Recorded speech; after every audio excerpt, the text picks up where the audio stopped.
ओम नमः शिवाय। दोस्तों आइए हम नागपंचमी की कथा सुनते हैं। कथा सुनने के लिए हम हाथ में फूल ले लेंगे, थोड़े से अक्षत लेंगे और कथा सुनेंगे, क्योंकि खाली हाथ कोई भी कथा नहीं सुननी चाहिए। तो आइए हम कथा सुनते हैं।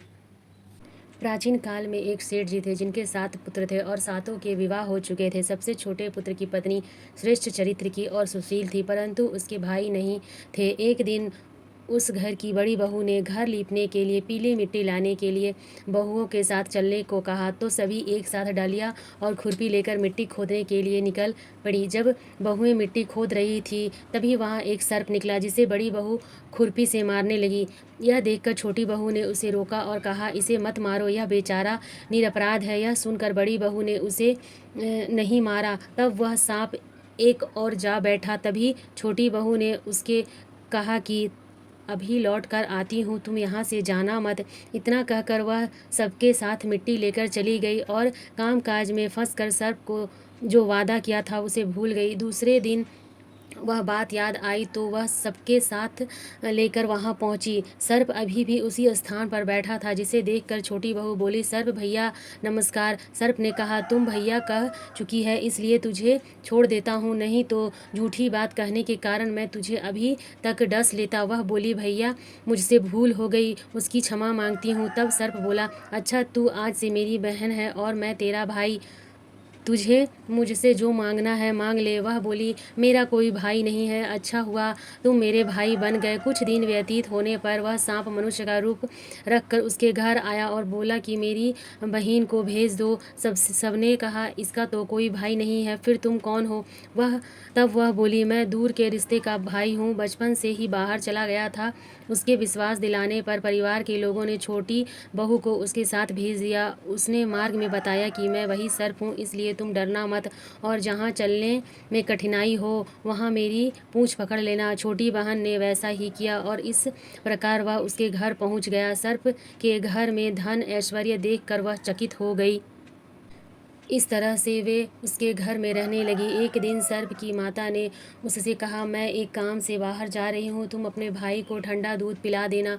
उसे इस बात का ध्यान नहीं रहा और उसने सांप को गर्म दूध पिला दिया, जिससे उसका मुंह जल गया। यह देखकर सर्प की माता को गुस्सा आ गया, परंतु सर्प के समझाने पर वह चुप हो गए। तब सर्प ने कहा कि बहन को अब उसके घर भेजना चाहिए। तब सर्प और उसके पिता ने उसे बहुत सारा सोना चांदी जवाहरात आभूषण वस्त्र आदि देकर पहुंचा दिया।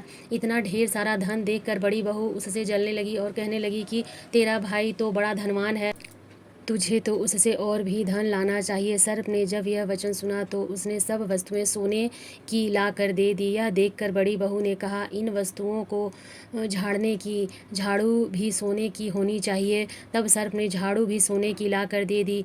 सर्प ने छोटी बहू को हीरे मणिक के आभूषण हार दिए, जिसकी प्रशंसा उस राज्य की रानी ने भी सुनी और वह राजा से बोली कि सेठ की छोटी बहू का हार मुझे चाहिए। राजा ने मंत्री को हुक्म दिया कि उससे वह हार तुरंत ही ले आओ। मंत्री ने सेठ जी से जाकर कहा कि महाराज जी छोटी बहू का हार पहनेगी, वह हमें दे दो। सेठ जी ने डर के कारण बहू से हार लेकर उसे दे दिया। छोटी बहू को यह बात बहुत बुरी लगी। उसने अपने भाई सांप को याद किया और उससे प्रार्थना की, भैया रानी ने हार छीन लिया है, तुम कुछ ऐसा करो कि जैसे ही रानी वह हार पहने वह सर्प बन जाए और जब वह मुझे लौटा दे तब वह हार हीरो और मणिक का हो जाए। सर्प ने ठीक वैसा ही किया।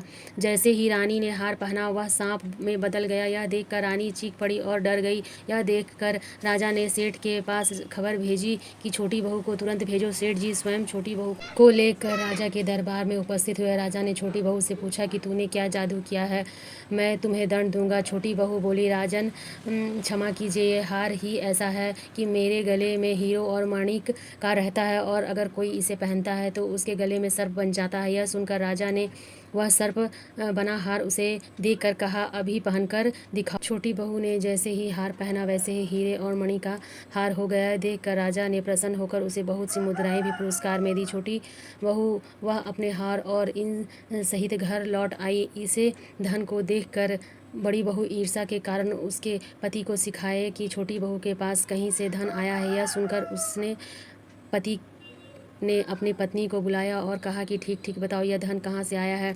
तब वह स्त्री फिर से अपने सर्प भाई को याद करने लगी। तभी वह उसी समय सर्प ने प्रकट होकर कहा, यदि मेरी धर्म बहन के आचरण पर किसी ने संदेह प्रकट किया तो मैं उसे खा जाऊंगा। यह सुनकर छोटी बहू का पति बहुत प्रसन्न हुआ और उसे सर्प देवता का सत्कार किया। कहते हैं कि इस दिन से नाग त्योहार मनाया जाने लगा और स्त्रियां सांप को अपना भाई मानकर पूजा करने लगी। पे नाग पंचमी की कथा समाप्त होती है। आप लोगों को यह कथा का वीडियो कैसा लगा मुझे कमेंट करके ज़रूर बताइएगा। आप लोगों का बहुत बहुत धन्यवाद।